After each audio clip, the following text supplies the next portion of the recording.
కవిత ప్రస్తుతం ఈ పేరే తెలంగాణ రాజకీయాల్లో మారుమ్రోగుతోంది. తెలంగాణలో ఈమె చుట్టే రాజకీయం నడుస్తోంది అనడంలో ఎటువంటి సందేహం లేదు. అధికార పక్షం, ప్రతిపక్షం అంటూ తేడా లేకుండా ప్రాంతీయ పార్టీల నుంచి జాతీయ పార్టీల వరకు కవిత నామస్మరణే జరుగుతోంది. నిజంగా కవితను పార్టీకి దూరంగా పెట్టారా? లేదా తనకు తానే పార్టీకి దూరంగా ఉందా? అసలేంటి కవిత రచ్చ? పార్టీలో కవిత ఆశిస్తుందేంటి? కవిత కోల్పోయిందేంటి? కన్న కూతురునే తండ్రి దూరంగా పెడతాడా? రాజకీయాల కోసం రక్త సంబంధాలని తెంచుకుంటారా? ఇలా అన్ని ప్రశ్నలకు ఇప్పుడు సమాధానం తెలుసుకుందాం పదండి. బీఆర్ఎస్ పార్టీలో కవిత వ్యవహారం హాట్ గా నడుస్తోంది. రోజు రోజుకి కవిత వ్యవహారం ముదురుతూనే ఉంది. ఒకవైపు కవిత కామెంట్స్ పై కేసీఆర్ నుంచి ఎటువంటి స్పందన లేదు. కేవలం కవిత కామెంట్స్ పై పార్టీలో ఎవరు కూడా కౌంటర్ ఇవ్వొద్దని స్పష్టంగా ఆదేశాలు వచ్చినట్లు సమాచారం. దీంతో ఎవరు కూడా పార్టీ నుంచి కవితకు కౌంటర్ ఇచ్చేందుకు ముందుకు రావడం లేదు. తాజాగా బీఆర్ఎస్ ఎమ్మెల్సీ కల్వకుంట్ల కవిత సొంత పార్టీ నేతల తీరుపై సంచలన వ్యాఖ్యలు చేశారు. పార్టీలో తనకు వ్యతిరేకంగా కుట్రలు జరుగుతున్నాయని ఆరోపిస్తూనే తన తండ్రి పార్టీ అధినేత కేసీఆర్ పై పూర్తి విధేయతను ప్రకటించారు. పార్టీ అంతర్గత వ్యవహారాలు, తనకు ఎదురైన అనుభవాలపై ఆమె చేసిన వ్యాఖ్యలు ప్రస్తుతం రాజకీయ వర్గాల్లో తీవ్ర చర్చనీయాంశంగా మారాయి. పార్టీలోని కొందరు నేతల ప్రవర్తనపై కవిత తీవ్ర అసంతృప్తి వ్యక్తం చేశారు. కేసీఆర్ కు నోటీసులు ఇస్తే కూడా నాయకులెవరూ స్పందించకపోతే ఎలా అని ఆమె ప్రశ్నించారు. పార్టీలో కొందరు కోవట్లు ఉన్నారని, వారు తనకు నీతులు చెబుతున్నారని ఆరోపించారు. నా మీద పడి ఏడిస్తే ఎలా అంటూ తన ఆవేదన వ్యక్తం చేశారు.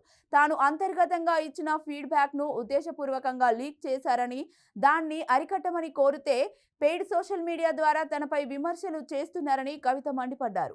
ఇంటి ఆడబిడ్డ గురించి ఎలా పడితే అలా మాట్లాడిస్తే అది మర్యాదేనా అని ఆమె నిలదీశారు. నిజంగా కవిత పార్టీపై తిరుగుబాటు చేసిందా అంటే అవుననే చెప్పాలి. నిజానికి కవిత పార్టీపై తిరుగుబాటు చేసింది ఇప్పుడు కాదు. కేసీఆర్ అధికారంలో ఉండగానే ఎమ్మెల్సీ హోదాలో కవిత తన ఉనికిని జాతీయ స్థాయిలో చాటుకునే ప్రయత్నం చేసింది. బీఆర్ఎస్ అండ లేకుండానే ఢిల్లీలో కవిత జాగృతి సంఘం ఆధ్వర్యంలో జంతర్ మంతర్ వద్ద మహిళలకు 42% రిజర్వేషన్ ఇవ్వాలని కేంద్రాన్ని నిలదీసింది. ఆ తర్వాత సింగరేణి కార్మికులకు అండగా ఉంటూ వాళ్ల మద్దతు కూడగట్టుకుంది.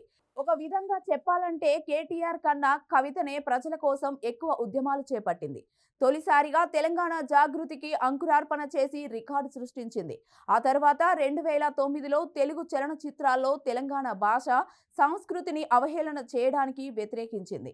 తాజాగా కవిత మాట్లాడుతూ గతంలో జరిగిన కొన్ని కీలక పరిణామాలు కూడా కవిత ప్రస్తావించారు. లిక్కర్ కేసు వ్యవహారం తెరపైకి వచ్చినప్పుడు తాను పదవికి రాజీనామా చేస్తానని చెప్పగా కేసీఆర్ వద్దని వాదించాడని తెలిపారు. అంతేకాకుండా తాను ఎంపీగా పోటీ చేసిన సమయంలో పార్టీలోనే కొందరు కుట్రపూరితంగా తనను ఓడించారని సంచలన ఆరోపణలు చేశారు. కేసీఆర్ నాయకత్వంపై తనకు పూర్తి నమ్మకం ఉందని కవిత స్పష్టం చేశారు. కేసీఆర్ మాత్రమే నాకు నాయకుడు అని ఆమె దృఢంగా ప్రకటించారు. బీఆర్ఎస్ ను బీజేపీలో కలపాలని కొంతమంది చూస్తున్నారని కవిత ఆరోపించారు. బీజేపీలో విలీనం చేయొద్దని తాను జైల్లో ఉన్నప్పుడే చెప్పానని ఆమె తెలిపారు. తన లేఖను ఎవరు బయట పెట్టారో చెప్పమంటే తనపై దాడి చేస్తున్నారని ఆగ్రహం వ్యక్తం చేశారు.